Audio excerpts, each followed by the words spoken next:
ọlọ́jọ́ ìbí. obìnrin ire tó nínú ire tó lọ́kàn ire tó tún níwà ire. àpátápàrẹ wìdé fèyí sara kristiana ló sọjọ́ bí. ayọ̀olúwa ṣẹ́gun dúró jayé.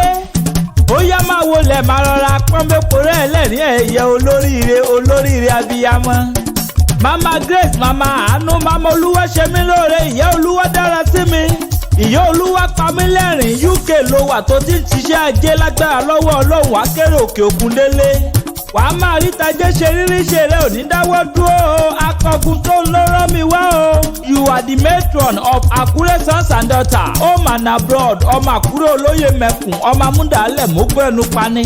ó sọdún èyí wàá ṣèmí ìsí lágbára lọ́wọ́ ọlọ́run lágbára lọ́wọ́ Elédùmarè ọba mi Èdùmarè.